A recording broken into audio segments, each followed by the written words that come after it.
السلام علیکم ورحمۃ اللہ وبرکاتہ۔ الحمد للہ الذي لم يتخذ ولدا ولم يكن له شريك في الملك ولم يكن له ولي من الذل وكبره تكبيرا الله اکبر کبیرا الحمد للہ کثیرا سبحان اللہ بکرۃ واصیلا۔ اعوذ باللہ السمیع العلیم من الشیطان الرجیم، بسم اللہ الرحمن الرحیم۔ ان اللہ یأمرکم ان تؤدوا الامانات الى اہلها وَإِذَا حَكَمْتُمْ بَيْنَ النَّاسِ أَن تَحْكُمُوا بِالْعَدْلِ إِنَّ اللَّهَ نِعِمَّ مَا يَعِظُكُم بِهِ إِنَّ اللَّهَ كَانَ سَمِيعًا بَصِيرًا۔ صدق اللہ العظیم۔ حمد و ستائش اللہ رب العالمین کے لیے ہے۔ ہم سب اللہ کی بڑائی و بزرگی بیان کرتے ہیں، اسی کی حمد و ثنا بیان کرتے ہیں، اسی کی کبریائی کا اعلان کرتے ہیں۔ ساری کائنات اسی کے قبضۂ قدرت میں ہے۔ درود و سلام ہو اللہ کے آخری رسول حضرت سیدنا محمد مصطفیٰ صلی اللہ علیہ وسلم پر، جنہیں اللہ تعالیٰ نے the ultimate and final messenger، آخری نبی اور آخری رسول بنا کر رحمت للعالمین بنا کر روانہ فرمایا۔ سامعین محترم، قرآن مجید کی ایک مشہور آیت آپ کے سامنے تلاوت کی گئی۔ اس میں اللہ تبارک و تعالیٰ ارشاد فرماتے ہیں ان اللہ یأمرکم ان تؤدوا الامانات الی اہلہا۔ بلا شبہ اللہ تبارک و تعالیٰ تمہیں اس بات کا حکم دیتا ہے کہ امانتیں ان لوگوں کے حوالے کرو جو اس کے اہل ہیں۔ ان اللہ یأمرکم، اللہ تعالیٰ تمہیں حکم دیتا ہے۔ یأمر امر کے معنوں میں استعمال ہوتا ہے، آرڈر کے معنوں میں استعمال ہوتا ہے۔ تو یہاں پر اللہ تبارک و تعالیٰ نے یہ بات نہیں ارشاد فرمائی کہ اگر تمہاری مرضی ہو یا تم ایسا کرو تو بہتر ہے، بلکہ یہ فرمایا کہ یأمرکم ان تؤدوا الامانات الی اہلہا۔ اللہ تعالیٰ تمہیں اس بات کا آرڈر دیتا ہے، حکم دیتا ہے کہ امانتیں ان لوگوں کے حوالے کرو، ان لوگوں کے سپرد کرو، ان کے ہینڈ اوور کرو جو اس کے اہل ہوں۔ اہل کمپیٹنٹ کے لیے استعمال ہوتا ہے، ایلیجبل کے لیے استعمال ہوتا ہے۔ اور اس آیت کے انتخاب کا اس کو سلیکٹ کرنے کا مقصد یہ ہے کہ ہم آئندہ کچھ دنوں میں ریاست میں، ہماری اپنی ریاست میں اور 4 اور اسٹیٹس کے اندر الیکشن پروسیس دیکھنے والے ہیں، انتخابات دیکھنے والے ہیں۔ تو ایسے میں اہل ایمان کی کیا ذمہ داری ہوتی ہے؟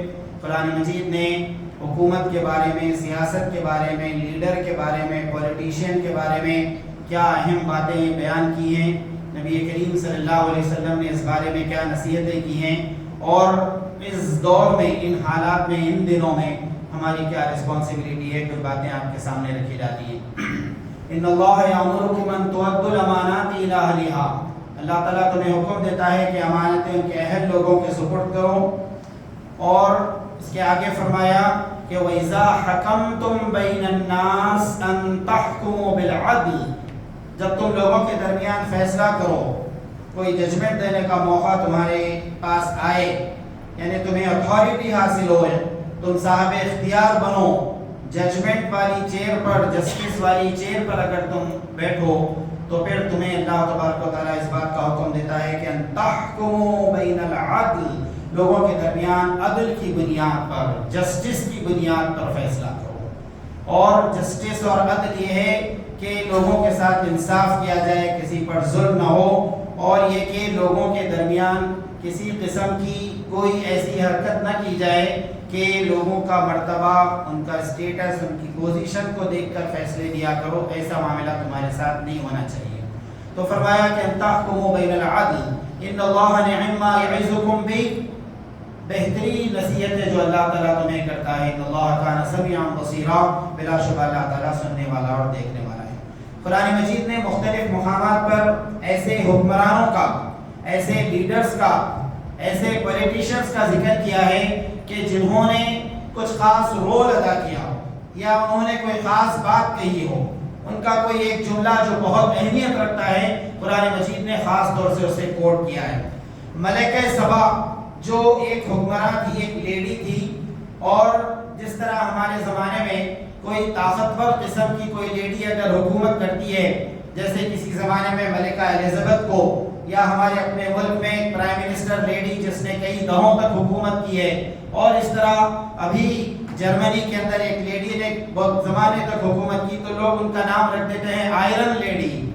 آئرن لیڈی ہے، بہت پاورفل اور بہت اسٹرانگ خاتون ہے۔ تو قرآن مجید نے ایک آئرن لیڈی کا ذکر کیا، بہت پاورفل، بہت اسٹرانگ، بہت طاقتور حکومت کو چلاتی تھی، اور یہ کہ وہ مشرک تھی، اس کا ذکر اللہ تبارک و تعالیٰ نے کیا۔ اور اس نے اپنی زبان سے ایک ایسا زبردست قسم کا ڈائلاگ، ایسا زبردست قسم کا جملہ اس نے کہا تھا کہ اللہ تعالیٰ نے اس کو قرآن مجید میں نقل کر دیا 19ویں پارے میں سورہ نمل کے اندر۔ اور یہ گائیڈنگ پرنسپل کا کام کرتا ہے، لوگوں کو اسٹریٹجیز طے کرتے ہو، حکمرانوں کو، فوجی کمانڈر کو، اور لوگوں کو فیصلہ لینے میں بڑی مدد کرنے والا ہے۔ ملکہ سبا ایک بہت طاقتور قوم کی ملکہ تھی، کوئین تھی، queen of the nation of سبا۔ حضرت سلیمان علیہ السلام نے جب ایک لیٹر لکھا، انہو من سلیمان و انہو بسم اللہ الرحمن الرحیم، یہ ایک ہی موقع ہے جہاں قرآن مجید میں سورے کے درمیان بسم اللہ الرحمن الرحیم استعمال ہوا ہے، ورنہ بسم اللہ الرحمن الرحیم سورے سے پہلے کا حصہ ہوتا ہے، 113 سورتوں میں موجود ہے سوائے سورہ توبہ کے۔ اعوذ باللہ من الشیطان الرجیم پڑھ کر ڈائریکٹ سورہ توبہ شروع کی جا سکتی ہے۔ انہو من سلیمان و انہو بسم اللہ الرحمن الرحیم، کہ یہ لیٹر حضرت سلیمان علیہ السلام کی طرف سے ہے، اللہ رحمان الرحیم کے نام سے شروع ہوتا ہے۔ اور ایک ہی سینٹنس انہوں نے لکھا، اللہ تعالی علی واتونی مسلمین، تم فرما بردار ہو کر میرے آگے حاضر ہو جاؤ، سرنڈر ہو جاؤ، اور یہ کہ زمین پر زیادتی مت کرو۔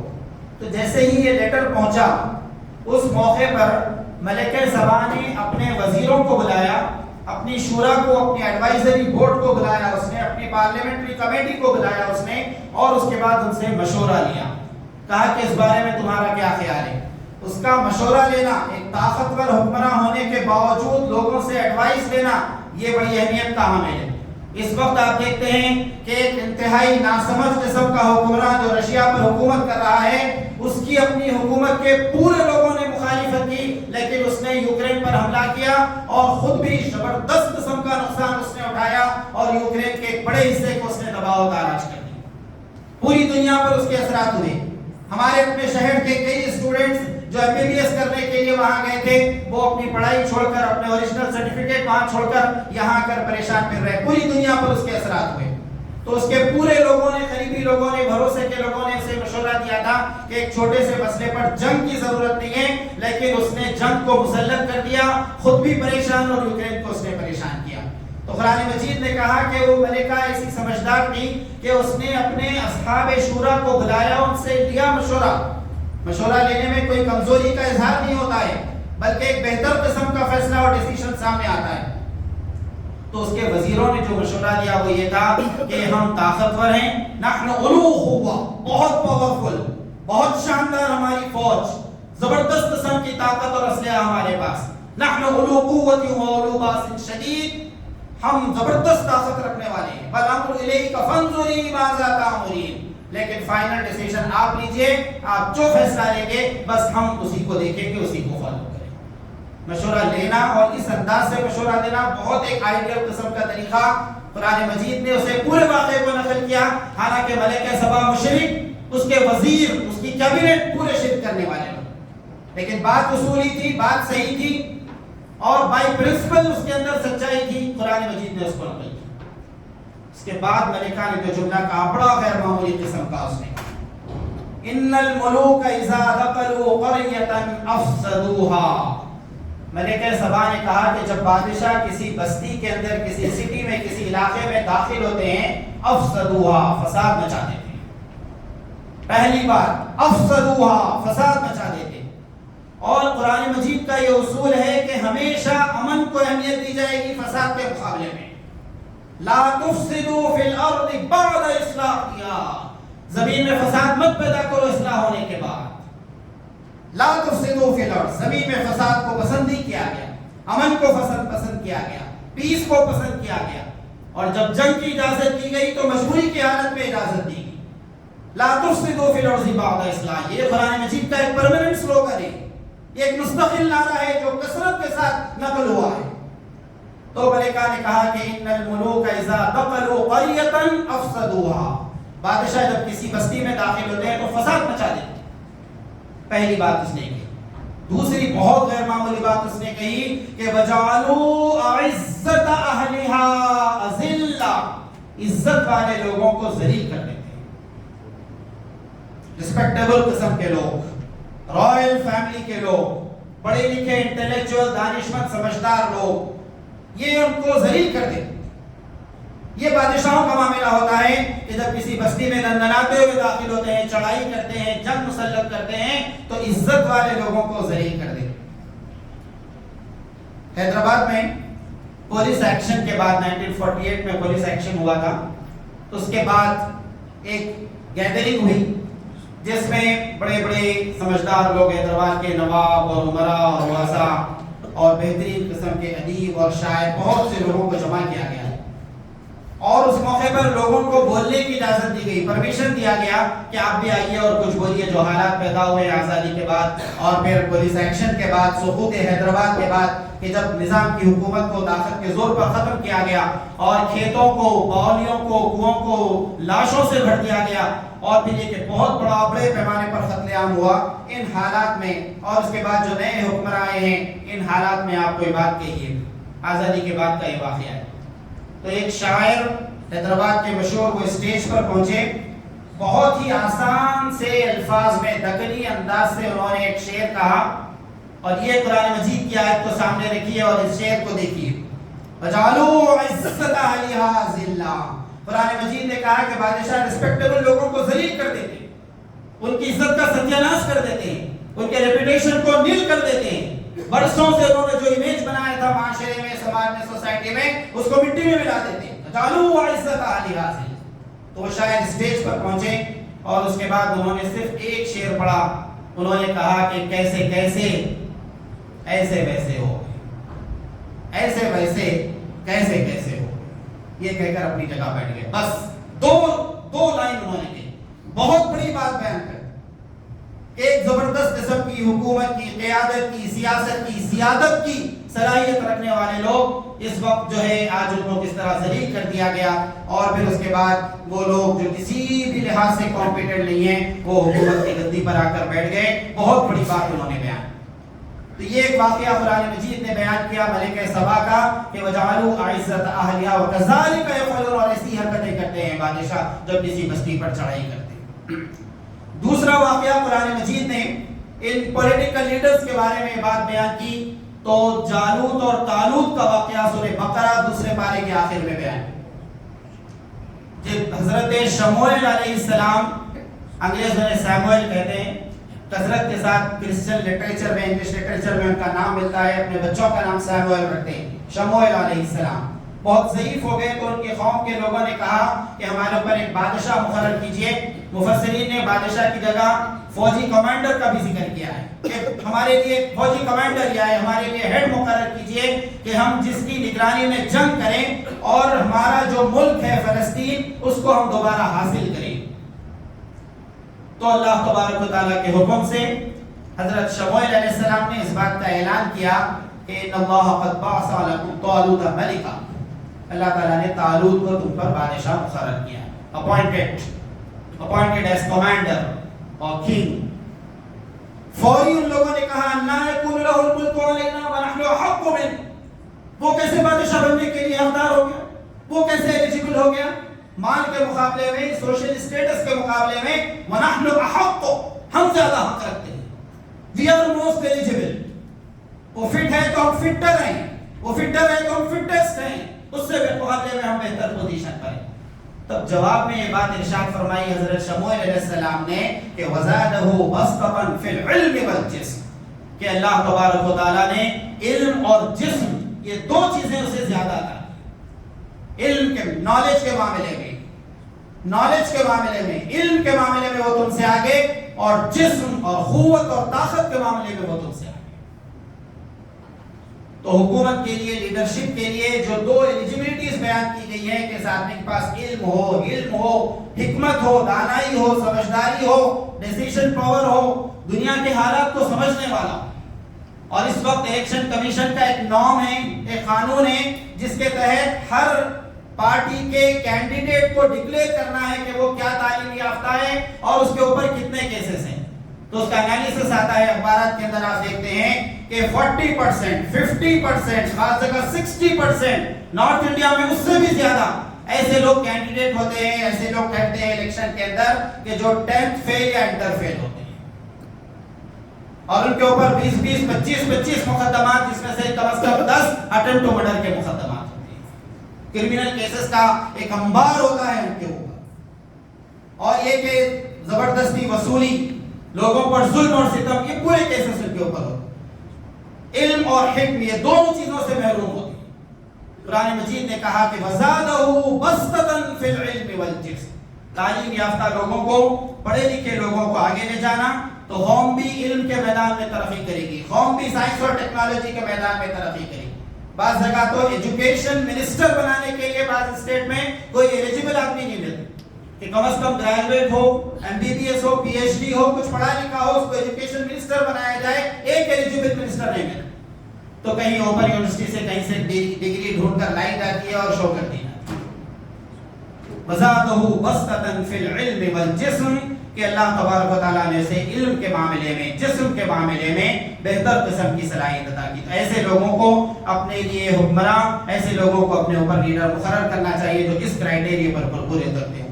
بخاری شریف کی ایک روایت میں الفاظ آتے ہیں کہ ایک صاحب نبی کریم صلی اللہ علیہ وسلم کی خدمت میں پہنچے، کہا کہ یا رسول اللہ صلی اللہ علیہ وسلم، قیامت کب آئے گی؟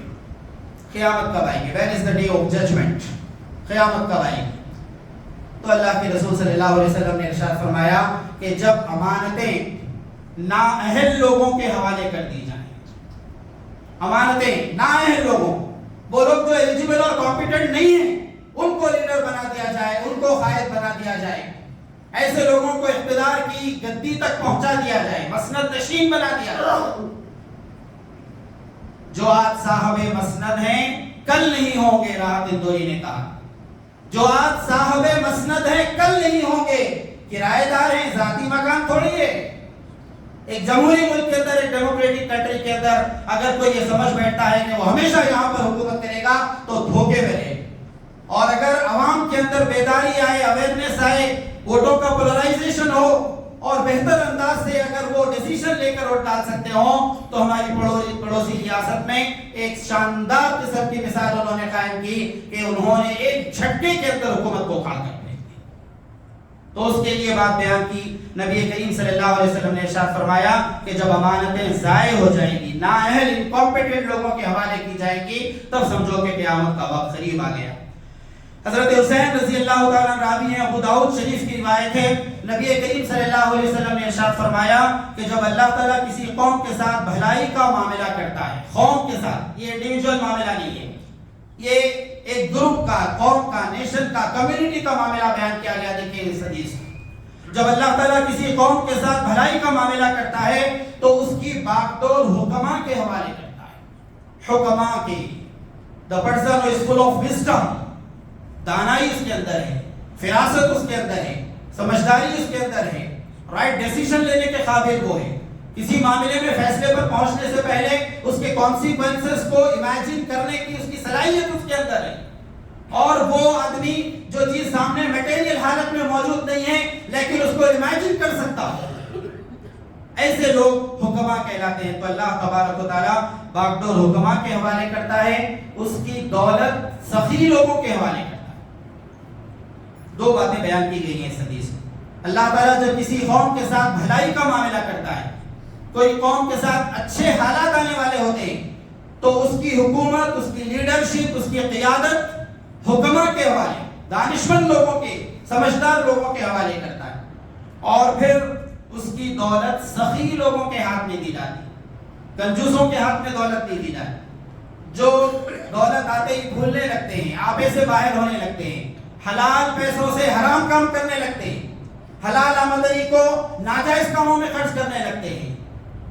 ایسے لوگوں کے ہاتھ میں دولت نہیں دی، سخی لوگوں کے ہاتھ میں، کھلے ہاتھ کے لوگ، کھلے دل کے لوگ، ان لوگوں کے ہاتھ میں دولت دی جاتی.